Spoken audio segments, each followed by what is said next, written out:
जय श्री राम, राधे राधे। कैसे आप लोग? आई होप आप अच्छे होंगे, स्वस्थ होंगे।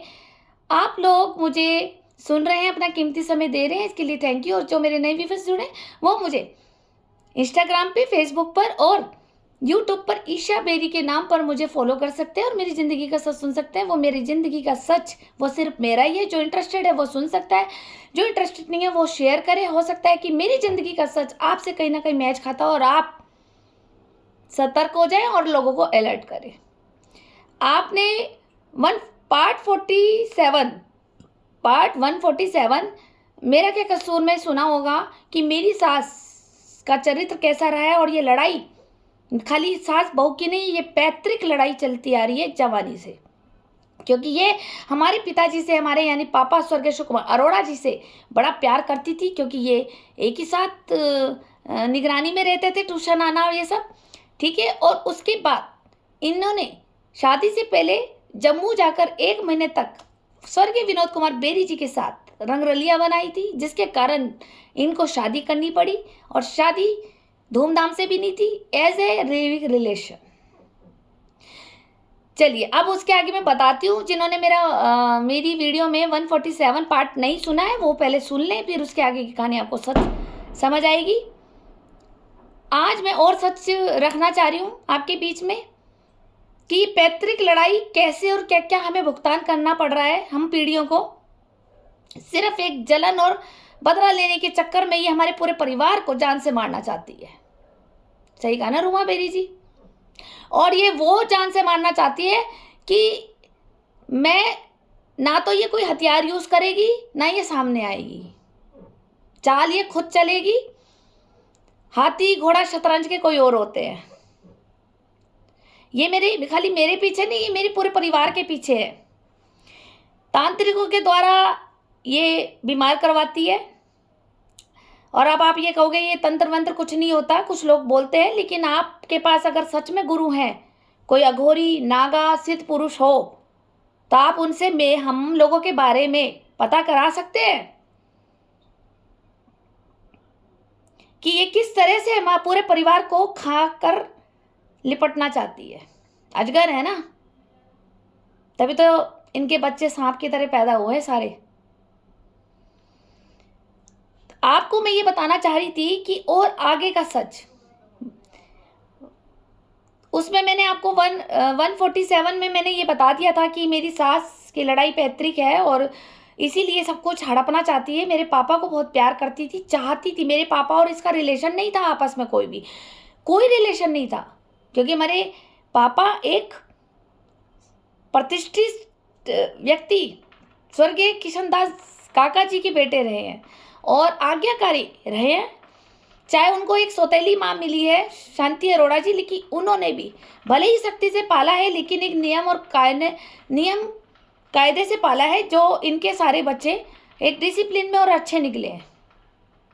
कोई नशा नहीं था इनके घर में, आप लोगों को पता ही है। लेकिन ये औरत ये चाहती थी कि मेरे दादा उस जमाने के थोड़े अच्छे थे फाइनेंशियली, तो इन्होंने ये सोच रही थी कि मैं इनकी खानदानी बहू बन जाऊं। आपको पता है ना मैंने कि मेरे पापा को चाहती थी। इनकी सारी बहनों को बड़े चस्के थे बड़े रईसों के घर में जाने की, और वही इन्होंने सारे जो मौसा जी हैं, मौसा ससुर जी ने बोलते हैं, वो अच्छे अच्छे ही पटाए। जबकि इनके घर की औकात रूमा बेरी जी की, रघुवंश मोहल्ले की, जिनका बाप कोयला बेचता हो, माँ बर्तन मांजती हो और भाई भी गरीब गुरबासा हो, उनकी बेटियां एक रईसों के घर गई हैं। समझ गए ना आप? अपने हुस्न का जादू चला चला करके सबने रास लीला रस ली। और ऐसे ही अपनी सारी की सारी बहनें अपनी बहुओं को समझती हैं, क्योंकि इनके डीएनए में खराबी है। जो ये बर्तन मांजने वाली इनकी माँ थी ना, ये बाप इनका कोयले वाला था। मेरे को तो बोलना पड़ेगा, जब हमारी इज्जत उछालने में गई हुई है, वो भी उन लोगों की जिन्होंने, मेरे परिवार ने मेहनत करके खाया है, अरोड़ा फैमिली ने, ठीक है। इसने मेरी बेटी की जिंदगी बर्बाद कर दी है, हिमानी की। मैं नहीं चाहती कि मेरी बहन के साथ साथ किसी और लड़कियों की भी जिंदगी बर्बाद हो। कितनी तो इसने गायब करवा दी, कितनी तो इनने मरवा दी। और पावर तो ये बस पूछो मत ऐसे दिखाती थी। ये पावरफुल बंदे, क्योंकि जब अब आप आगे सुनिए पॉइंट की बात, आप सुनिए। आपने 147 सुनने के बाद अब मैं आगे और आपको सच बताना चाहती हूँ। पहले इससे पहले जान लीजिए मैं कौन। मैं ईशा पुत्री स्वर्गीय अशोक कुमार अरोड़ा जी की हरिद्वार उत्तराखंड से आप मुझे सुन रहे हैं। और ये वीडियो शेयर करें ताकि कुछ बच्चियां बचाई जा सके। और किस किस के साथ ये मेरी वीडियो मैच होती है तो वो भी लिखा करें कि हमारे साथ भी ऐसा होता है। मुझे अच्छा लगेगा, कमेंट किया करें। डरे ना, कहीं आप सोच रहे हो कि आप डरते हो कि या मेरे कमेंट कोई और पढ़ लेगा, तो पढ़ने दो, कोई दिक्कत नहीं है।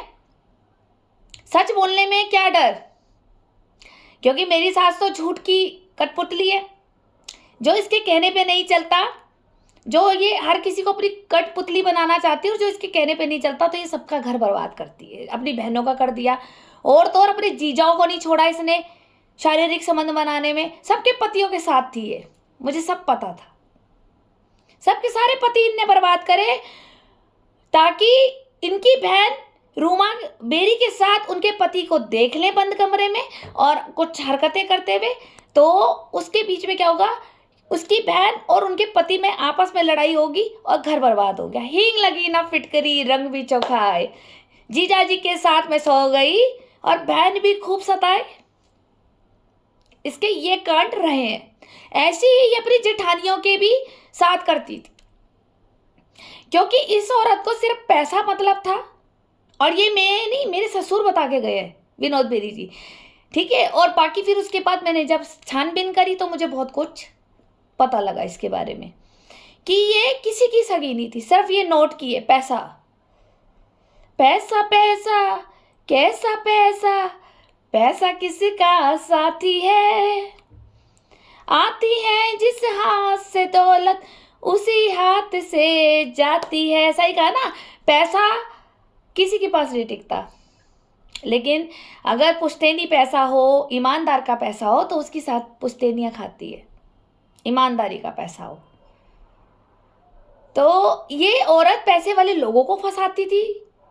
प्यार में अपने हुस्न का जादू चल गया, वो जादू चला चला के सबके साथ रिलेशन बनाना, फिर उनको ब्लैकमेल करना।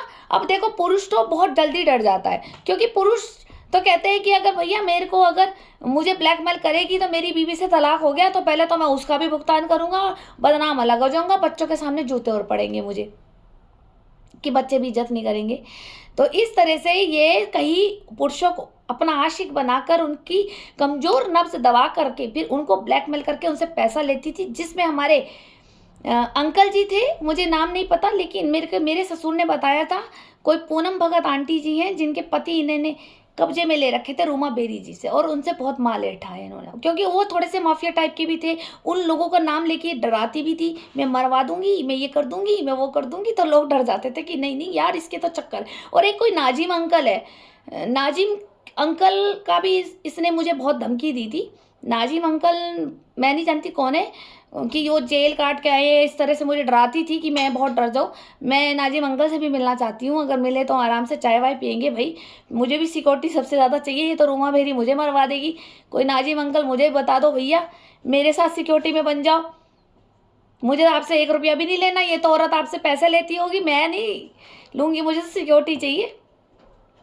तो इस तरह से ये लोगों को ब्लैकमेल करती आई है, परेशान करती आई है और मजे लेती रही है। तो हमारे पापा की तो ये दीवानी थी। उधर विनोद बेरी जी से शादी हो गई इनकी, और इधर हमारे पापा की शादी हो गई। लेकिन वो जो दिल का प्यार होता है ना, और क्रिमिनल माइंडर, कि तू मेरा नहीं हुआ तो मैं किसी की नहीं होने दूंगी, ठीक है। वो धड़कन फिल्म का है ना, वो सुनील शेट्टी का डायलॉग, कि तू मेरी नहीं हुई तो मैं तेरे किसी और की नहीं होने दूंगी। तो ऐसी रूमा बेरी जी बोलती थी हमारे पापा को, तू अगर मेरा नहीं हुआ तो मैं किसी और का नहीं होने दूंगी तुझे।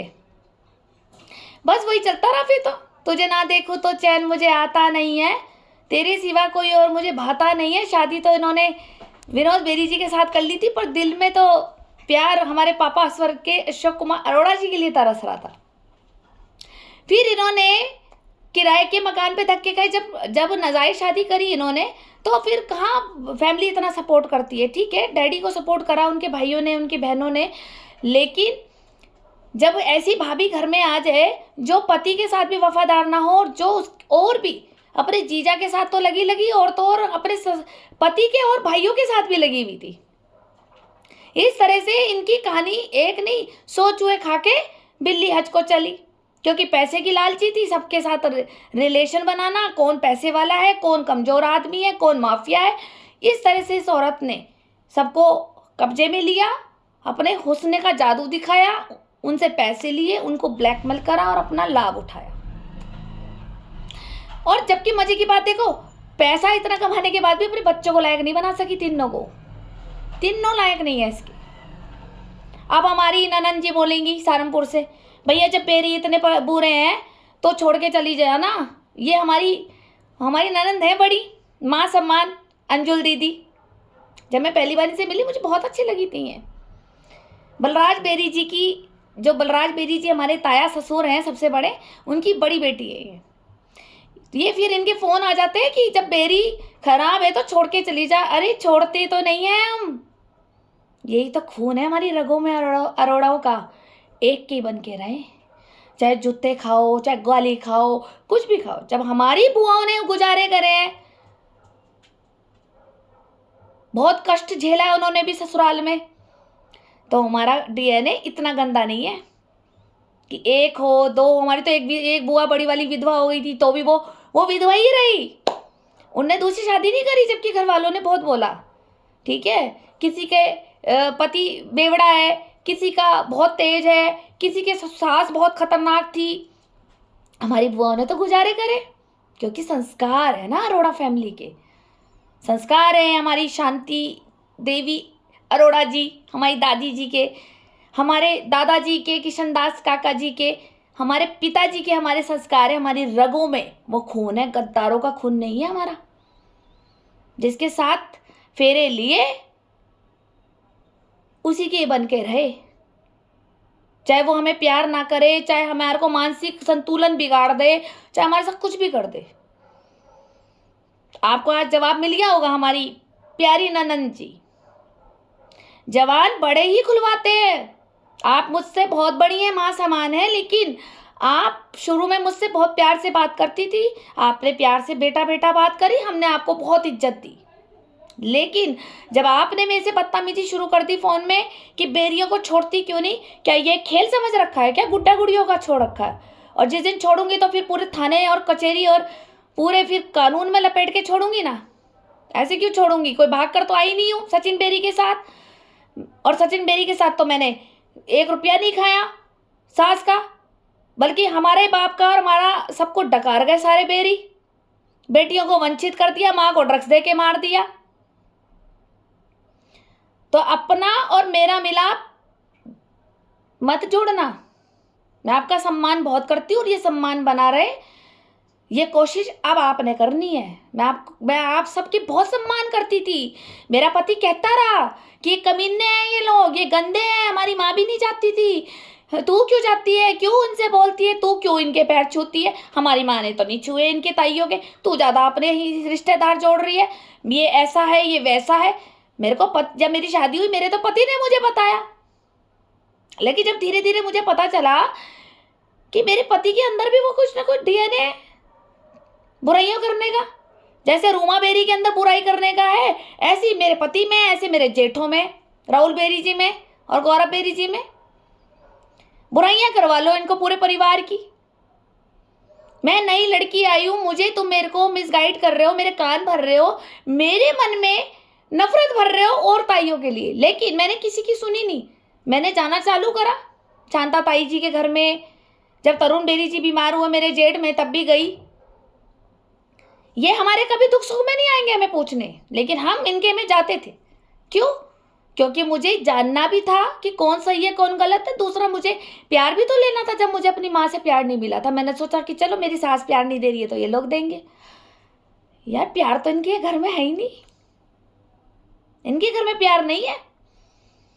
इनके घर में बदतमीजी, गाली गलौज, शराब, मुर्गा, इसका हड़प लो, उसका हड़प लो, इसका खा लो, उसका खा लो, भाई भाई की टांग खींच रहा है, ये आगे क्यों बढ़ रहा है, ये आगे क्यों बढ़ रहा है, इसका नाश कर दो, दुश्मन लगा दो, पुलिस में झूठी एफआईआर दर्ज करा दो, पड़ोसियों को भड़का दो ताकि पड़ोसी भी लड़े। सही कहा ना तरुण बेरी जी? देहरादून भी गए थे तुम, वहां पर हमारे खिलाफ बोल ले। कर्मा ना सबने भोगना है, तुम कर्मों से नहीं निपट सकते। तुम्हारी पीढ़ियां भी भुगतेगी, तुम्हारे जो बच्चे हैं, याद रखना। अब तुम इतना कुछ भुगत रहे हो, ये तुम्हारे बाप के कर्म थे अरविंद बेरी जी के, जो तुम भुगत रहे हो। अब तुम्हारे कर्म तुम्हारी आगे औलाद भुगतेगी, तुम्हारी बीवियां भुगतेगी तुम्हारे जाने के बाद। ये तो हिसाब तो पूरा होता है ऊपर वाले की लाठी पे। ऊपर वाले का रजिस्टर कोई नहीं बदल सकता। ना वहां कोई गवाह चाहिए, ना वहां कोई जज चाहिए, ना वहां वकील चाहिए, ना वहां पे सबूत चाहिए, ना वहां रिकॉर्डिंग चाहिए, ना वहां पैसा चाहिए, वहां कुछ नहीं चाहिए। वहां सिर्फ इंसाफ होता है। जैसा जो करोगे ना वही बोगे, ठीक है। कहते हैं ना कि दादा ने अमरूद का पेड़ लगाया तो 10 साल बाद बेटा खाता है उसके फल, और फिर उसके बाद उसके पोता पोतियां खाते हैं। ऐसे ब्याज सहित उतरता है कर्मा भी। तुम आज जो बो के जा रहे हो ना, वो तुम्हारी औलाद और बीवी खाएगी। हमें क्या लेना, मैं क्यों समझाऊं, तुम तो समझदार हो। तुम अपना दिमाग चलाते हो। ईशा की मम्मी को कैसे भड़काना है, ईशा की बहन को कैसे भड़काना है, इनकी संपत्ति कैसे खानी है, और सचिन बेरी को गोली से कब मरवाना है, ईशा के घर में कब डकैती डलवानी है, ईशा का कब से कब लूटना है, कुछ नहीं मिलेगा। ईशा ने तो, तुम प्यार से रहते, ईशा के पास औलाद नहीं थी, तुम प्यार से रहते तो मैं सारे बच्चों में संपत्ति बांट के जाती तुम्हारे। लेकिन तुमने मेरा यहाँ ये जो दिल है ना, ये इमोशनल वाला, ये तोड़ दिया। और टूटी हुई चीज तो जुड़ नहीं सकती, तुम्हारे लिए तो भाव आएंगे नहीं। अब तो मैंने जहां देनी थी वो मैंने वहां दे दी। तुम्हें चवन्नी भी नहीं हाथ लगने की हमारे मरने के बाद। और अगर तुमने हमें मरवा दिया, हमारा कुछ हो गया, तो मैं तुम्हें पुलिस आराम से पकड़ेगी। अब तुमको चिंता ना करो, मैं अपना काम कर चुकी हूँ। जैसे तुम लोगों ने मेरे लिए झूठी एफआईआर दर्ज, बयान, मैं गैंगस्टर हूँ, मैं ड्रग्स माफिया हूँ, मैं देह व्यापारी हूँ, तभी इतना पैसा आ रहा, क्योंकि खुद की तो औकात है ही नहीं कमाने की। अगर कमाने की औकात हो जाती ना, तो तुम भाइयों की टांग नहीं खींचते। तुम सारे भाई मिलकर के एक फैक्ट्री लगा सकते थे मिल करके। पर यहाँ भाई भाई को देख करके खुश नहीं है। ये क्यों बढ़ रहा है, आग लग रही है उसकी तरक्कियों से, तो क्या खाक बनाओगे तुम फैक्ट्री मिल करके? ये तो शुक्र बनाओ तुम्हारे परदादा पुश्तैनी जमीनें नहीं बना के, वरना तुम तो खून तक कर देते और आधे तो जेल में होते भाई के मर्डर में। तुम लोग वो हो, कमा के नहीं खा सकते, मेहनत करके नहीं खा सकते। जो दूसरा मेहनत कर रहा है उसको परेशान करेंगे, उसका छीनने में लगेंगे, पीछे पीछे जाएंगे। अरे दाम में तो सामने आओ ना, मैं भी तो सामने बोल रही हूँ वीडियो में। दाम में तो सामने बोला करो हमारे लिए, क्यों चुप चुप जाकर देहरादून में चुगलियां करके आ रहे थे और नकली सबूत दिखा रहे थे। देखो ईशा तो जेल में बंद हुई है, देखो ईशा तो डिस्टर्ब है, देखो ईशा को सेजोफेनिया हो गया है, ठीक है। क्या क्या तुमने बनाए हैं, फिर मृत्यु प्रमाण पत्र तुमने बना दिए हैं। तुमने मेरे ऊपर एफआईआर दर्ज करवा दी कि भाई मैंने अपनी माँ को ड्रग्स दे के मारा है, मैंने अपनी बहन को भी मार दिया है, हिमानी अरोड़ा को, संपत्ति के चक्कर में। और ये संपत्ति ईशा बेरी ने हमें बेच दी है। वो कागज ले लेके घूम रहे हो ना तुम मोती बाजार में, क्यों तरुण बेरी जी? एक वो तुम्हारा टॉप्पीबाज मामा, हमारी मम्मी को बड़ा भड़काता था वो, उसका भी नंबर लगने वाला है। वो मामा टॉप्पीबाज, बहुत टॉपियाँ पहनाता है ना। मेरी माँ को भी टॉपी पहनाई थी इसने। मुझे सब पता रहता था, लेकिन मैं चुप रहती थी, इसलिए नहीं कि मैं तुमसे डरती थी। औकात चाहिए, औकात तुम लोगों की, कि मैं तुम्हारे मुंह लगूं। अब तुम इतने गंदे लोग मिले हो ना मुझे, यही मैं कर्म भोग रही हूँ। मुझे कुछ पड़ोसी बोलते कि नरक मिलेगा स्वर्ग मिलेगा, कभी कभी ऐसे बात होती, तो मैं कहती थी मुझे तो अब नरक तो मिलने से रहा, क्योंकि मैंने तो नरक यहीं भर लिया, यहीं देख लिया प्रैक्टिकल। कर्म मेरे अच्छे होते तो मैं बेरियों की बहू बनती। मैं तो खुद कहती हूँ, आप मेरे पड़ोसियों से भी पूछ लेना कि मेरे कर्म अच्छे होते तो मैं बेरियों की बहू नहीं होती। कर्म बुरे किए हैं तभी तो तुम्हारे जैसे लोग मुझे मिले, और बदले में तुमसे कुछ नहीं चाह रही थी, सिर्फ एक प्यार। बस, और कुछ नहीं चाहा मैंने तुम लोगों से, सिर्फ प्यार चाहा, वो भी तुम्हारी औकात नहीं है प्यार देने की, तो तुम और क्या दोगे? तुम तो सारे के सारे भिखारी हो। सिर्फ एक अगर एक मजबूत है ना तुम में तो शांतता ही जी है मजबूत, बाकी तुम तो सारे के सारे ऐसी हो, डाउन फ्लोर मार के बैठे हुए हो अपना, सिर्फ इसलिए क्योंकि तुम दूसरों से जलते हो, तुम मेहनत नहीं करते हो, तुम्हें दूसरों का छीनना आता है, तुम्हें तरक्की देख करके आग लगती है। तुम जितना माइंड वहां लगा सांप की तरह नजर लगा के बैठे रहते हो ना कि कब किसका हड़पना है, इतने में तो अपनी दिमाग लगा करके अपने आप खुद स्टैंड हो जाते। जैसी तुम्हारी माँ ने सिखाया कैसे हड़पना है, तुम्हारे बाप ने सिखाया कैसे हड़पना है, ऐसी तुम्हारी बीवियां सिखा रही है। वही देख लो अंजू बेरी को, राहुल बेरी जी को यास पूरा बना के फ्री छोड़ रखा खुले सांड की तरह। तो ये तो ऐसे संस्कारों की बहुएं आई हैं, क्योंकि कमियां क्या है, कमियां ये है कि बस वो जो दाई फिल्म की तरह बेचते जाओ अपने पति को, पति की खूबसूरती का फायदा उठाओ, पति को बेचते रहो और पैसे लाते रहो। ये चलता है कि अपने अपने पति बेच दो और जाओ उनके साथ करो शारीरिक संबंध और उनकी वीडियो बना के लाओ, फिर ये लड़की टॉर्चर हो जाएगी और इनसे माल खाएंगे और हमारे बच्चों की तरक्की होगी, हमारे बच्चे विदेश जाएंगे, पैसा तो इकट्ठा होगा और हम यहाँ से हम फुल फ्लाइट में अमेरिका चले जाएंगे। तो ये इनके खानदान की रासलीला है, जो मुझे सब कुछ पता था और जिसके कारण इनको बैठ गया डर कि हमारे राज ना खोलते। मैं नहीं खोलती, मैं आज भी कह रही हूं, मैं कभी नहीं खोलती, तुमने मुझे मजबूर कर दिया। मैंने कहा था रूमा बेरी को कि मेरे से पंगे मत लियो, मैं चुप रहती हूं इसलिए कि मैं डरती नहीं हूं, मैं सम्मान करती हूं, झुक करके सम्मान करती हूं कि मेरे सर पे जूता भी रख लो अपना। लेकिन जब तुमने मेरी मम्मी को ड्रग्स देके मार दिया, मेरी प्रॉपर्टी ले ली, मेरी बहन गायब कर दी, झूठे आरोप मेरे पे लगवा दिए, पुलिस से परेशान करवाया सब, और ये पुलिस मैं अब बताऊंगी ना आगे, पुलिस का मामला भी बताऊंगी। तुम पुलिस तो बताएगी नहीं कि मेरे घर क्यों आती थी नींबू घर, मैं बताऊंगी क्यों आती थी और कौन भेजता था। कोतवाल कौन थे? योगेंद्र सिंह भदौरिया जी, गंगा बिहार के, हमारी सास के अच्छे टर्म से और राहुल बेरी जी के भी इनसे।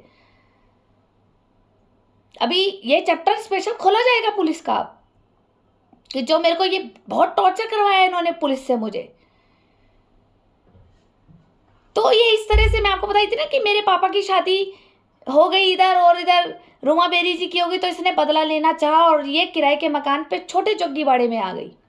घर पास पड़ता है, घर पास पड़ता है ना, फिर छोटे जोग्गीवाड़े से हनुमान खाड़ी रोज जाना, ठीक है। तुझे मिलने में आई रातों में, देर रात बरसातों में, ये वही वाली कारी चलती थी, ये उस मोहल्ले से निकलती थी हमारे पापा को देखने के चक्कर में। मेरे पापा तो शादी करके बिजी हो गए थे, वो ये अपनी ये विनोद बेरी जी के साथ शादी हो, तो एक दुनिया का दिखावा था कि हाँ मेरी शादी हो गई। लेकिन आपको बता ही दिया कि ये कितनी रंगीन रही हैं और कितने लोगों के घर बर्बाद करे, यानी एक पूनम आंटी का भी घर इसने बर्बाद करा। पूनम भगत कोई कांग्रेस की नेता है, मुझे नहीं पता, मैंने उन्हें फेसबुक पे देखा था, लेकिन ये बात मेरे ससुर मुझे खुद बता के गए थे। आज एकादशी है तो मैं झूठ नहीं बोलूँगी, अगर वो आंटी मुझे सुन रही है पहले तो मैं उन्हें नमस्ते करूँगी और माफ़ी भी चाहूँगी कि आपका उजागर करना पड़ा, क्योंकि मैंने अपनी सास का सच उजागर करा है कि आपकी सौतन ये बन के रही है और कितनी लड़कियों को ये सौतन बनाती है। ये तो अपने जीजा जी की भी सगी नहीं रही, अपनी बहनों की भी सौतन बनी रही, तो इसने हर किसी की सौतन बन बन के सबका पैसा खाया इसने, और वो पैसा इकट्ठा करके अपने बच्चों को काबिल नहीं बनाया। क्या करा? तांत्रिकों को दिया, सारे तांत्रिकों को दिया। इसके बहुत तांत्रिकों से मैं मिल के आई हूँ, जहाँ पे ये सुपारी देती है मारण क्रिया, जहाँ पे ये सुपारी देती है पागल कर दो। जैसे ये हमारी मम्मी को पागल कर चुकी थी। हमारी मम्मी जब शादी करके आई थी बहुत बढ़िया औरत थी, मुझे उन्होंने पाला है, बड़ा किया है, स्कूल भेजा है, नाश्ता बनाया है, करती थी, ठीक है, वो मारती थी। माँ तो हर किसी की मारती है। बचपन में पहले ज़माने में तो बहुत धोया करता थे, धोबी की घाट की तरह, चप्पल ले डंडा ले, ये तो नॉर्मल रहता था पहले, हर घर में होता था ये, है ना। अब तो ये तो बैंड लगा दिया पुलिस ने कि मार भी नहीं सकते, तभी तो औलादें इतनी बिगड़ गई। हमारी जैसी औलादें तो बाप का गली में देख ले बाप को तो हमारा सुसु निकल जाती थी कि पापा आ गए सामने से। तो ये जो मेरी सास रूमा बेरी है ना, ये पूनम भगत आंटी के घर में भी सौतन का काम करा और सारा माल लपेटा इस औरत ने, और वही माल तांत्रिकों को देती थी, सबको वशीकरण करती थी। क्योंकि हर एक आदमी एक महिला का तो नहीं बनेगा ना, प्यार हर किसी से कोई हो जाएगा। और आधे लड़कों को जब पता होता था कि ये तो गंदी औरत है, ये तो किसी की नहीं सगी रहती, फिर भी वो उसके पास उसके मैखाने में जाते थे। आखिर क्यों? क्योंकि ये अपने वशीकरण रखती थी तांत्रिकों को। और एक इसका खास पंडित है, कृष्णा पंडित, जिन्होंने मेरी शादी कराई थी, उसकी फोटो भी मैं डालूंगी। वो भी पूरा ब्लैक मैजिक करता है इनके साथ मिल करके। ठीक है, सबको वशीकरण करना। क्योंकि देखो आजकल के तांत्रिकों को, एस्ट्रोलॉजर को, सॉरी मैं हर किसी को नहीं कहूंगी, बुरा अपने ऊपर ना लें, ठीक है, काफी तांत्रिकों को और एस्ट्रोलॉजर को ये लगता है कि बस अब तो पैसा आना चाहिए, अपना काम बनता, भाड़ में जाए जनता। ऐसी हमारी रोमा बेरी जी हो गई थी, सबके पतियों को वश में करना, अपने तांत्रिकों को सिखाना, देख इसको वश में कर दे, इसके पास बहुत माल है, इसको तो मैं अपने हुस्न में मेरे जादू पागल कर दे, इसके साथ जब मैं कर लूंगी फिर मैं तेरे को पैसे दूंगी। क्यों रोमा बेरी जी, याद आया वो कांड जो तुम पीछे जो जाली थी वहां बैठ करके जिससे तुम बतिया रही थी? ठीक है, तूने एक की जिंदगी नहीं, बहुत लोगों की जिंदगी बर्बाद कर दी, बहुत लोगों की ये सौतन बनी है। इसी तरह से इसने बदला लिया, हमारी जिंदगी में एंट्री करके मेरे पापा की लाइफ बर्बाद करी, मेरी मम्मी की लाइफ बर्बाद करी, फिर हमारी बर्बाद कर दी। और वो कैसे बर्बाद करी, इसने क्या क्या किया, मैं आगे आपको और सच खुलासा करूंगी। अभी मैं यहीं पर ये टॉपिक को बंद करती हूँ, नहीं तो ये वीडियो ज़्यादा लंबी हो जाएगी। इसे जल्दी ज़्यादा से ज़्यादा शेयर करें ताकि ये पूनम आंटी तक पहुँच जाए कि आपके अंदर कहीं ना कहीं तो होता होगा। औरत को पता ही होता है मेरा आदमी क्या है। मुझे इतना सच नहीं पता, लेकिन मुझे इतना जरूर ससुर मेरे बता गए थे, और 2-3 और लोगों ने भी मुझे बताया था कि ये पूनम भगत आंटी जी की सौतन रही है और उसका घर बर्बाद कर दिया था इसने, उसका आदमी अपने कब्जे में लेकर के। क्योंकि वो एक माफिया टाइप के थे, वो लोगों को डराती भी थी और तांत्रिकों को पैसा देने के चक्कर में पैसे वाले आदमी और दबंग आदमी पटाती थी, जिससे कि कोई इसे ये भी ना बोले अरे ये तो चालबाज औरत है। जिसने ये बोल दिया तो माफिया भी तो दिखाने कि देख मेरे पास ये है, तू गया बेटा आज। तो इसने इस तरह से दोनों टाइप से घर बर्बाद करे, तांत्रिक के द्वारा भी और कुछ माफिया लोगों के साथ गैंग बना करके। और इसने तो मुझे बहुत बड़ी धमकी दी थी, एक ये राजेश चौधरी सत्यम बिहार का, और ये नाजिम अंकल कौन है, मुझे मिलना है इनके साथ, चाय पीनी जरा लिया ना। एक नाजिम अंकल की इनने मुझे बहुत धमकी दी थी कि मैं इससे मरवा दूंगी। और मैं आज जनता के सामने कह रही हूँ, अगर मेरे साथ कोई ऐसी दुर्घटना हो जाए और मेरे पति के साथ हो जाए तो इस रूमा बेरी को मत छोड़ना आप लोग। ये बहुत लोगों की सौतने बनी है, किस किस की सौतने बनी है जल्दी खुलासा करूंगी। क्योंकि मुझे ये लगता है कि मैं उन आदमियों के नाम क्यों लूं, है ना, क्योंकि देखो सब दादा परदादा बन चुके हैं। अच्छी बात नहीं लगती है कि बच्चों के सामने उनकी इमेज डाउन हो जाए, लेकिन मुझे लगता है कभी कभी सच बोल देना चाहिए। जब मेरे पीछे पड़ गए बिना कारण, जब मैं ना किसी के 3 में ना 13 में मुझे जीने नहीं दे रही है औरत, तो मैं अब तो फिर तो खुलासा आपके सामने खुला करूंगी ना और मेरे मम्मी पापा को कैसे इसने बर्बाद करने की साजिश रची, नेक्स्ट वीडियो में मैं आपको जल्द बताऊंगी। आप बने रहिए मेरे साथ, मेरा क्या कसूर, मेरी जिंदगी का सच देखने के लिए, ताकि ये घर घर ये मेरी कहानी पहुंचे। और ऐसे लोगों से, आप पुरुष लोग भी ऐसी महिलाओं से, रोमा बेरी ऐसी औरतों से आप बचकर रहें और सावधान रहें कि किस तरीके से ये कैसे आपको प्यार में फंसाती हैं, अपना हुस्न का जादू चलाती हैं, पैसे की डिमांड करती हैं, ब्लैकमेल करती है, ताकि आपकी गृहस्थी कोर्ट तक ना पहुंच जाए लड़ाई की जंग में, और ये अपनी रोटियां सेकती हैं। क्योंकि अगर ये औरत ऐसी है तो इसने अपनी टीम भी तो बनाई है नीचे और लड़कियों की, वो भी तो घर बर्बाद कर रही हैं। जैसे मेरा घर बर्बाद करने के लिए इसने एक एस्ट्रोलॉजर मेरे पीछे लगाया था, जिसकी मैंने फोटो डाल रखी है। ये हमारे घर पे कई साल तक रहा है और इसने मेरे पति और मेरी गृहस्थी बिगाड़ने के लिए ये लड़का लगाया था कि अपने प्यार में इसे फंसा और इसका सारा माल ले और इसके साथ रिलेशन बनाकर इसकी वीडियो बना करके मेरे पास ला, फिर हम इसको टॉर्चर करेंगे और सारा ये ब्लैकमेल होती रहेगी समाज के कारण कि मेरी समाज में थू ना हो जाए, तो तू भी मिलके पैसा खाइए और मैं भी मिलके खाऊंगी। अब ये पता करो कि ये एस्ट्रोलॉजर जो ये गहने उतरवा लेता है, ये मेरे सोने के जेवर उतरवा लिए थे इसने, ये जो है ये एस्ट्रोलॉजर है, ये तांत्रिक है, ये बहुत लोगों की जिंदगी बर्बाद करने के लिए जगह जगह रैंट पे जाता है। इसलिए इसका खुलासा होना बहुत जरूरी है। मैं सरकार को भी कह रही हूँ, क्योंकि इसका अपना घर नहीं है, ना ये अपने पिताजी का ठीक नाम बताता है, ना अपनी मम्मी का बताता है, ना ये बताता है कहाँ से आया हूँ कहाँ से नहीं आया हूँ। डुप्लीकेट है, ये आधार कार्ड लगाता है, अपने नंबर ये चलाता नहीं है, किसी और के आईडी पे ये नंबर लेता है। और उसके बाद ये घर की कमजोर बीवियों को उनके घर में पहले पति पत्नी के बीच में तंत्र प्रयोग करके लड़ाई करवाता है, फिर उनकी पत्नियों को अपने प्यार में फंसाने की पूरी साजिश की रहती है। उसके जेवर तक उतरवा देता है, उनसे पैसे मांगता है, पैसे ना देने पे, मना करने पे ये करता है ब्लैकमेलिंग और बदनामी करता है। जगह जगह झूठी अफवाह फैला के रिश्तेदारों के घर में घुस करके उनके घर में तंत्र प्रयोग करके सारे रिश्तों को आपस में लड़वा करके, चाची ताई बुआ में जाकर के झूठी अफवाह फैला करके कि ये ऐसे है वैसे है और मैं इनके घर में रहा हूं, उस तरह से ये प्लान पूरा काम करता है।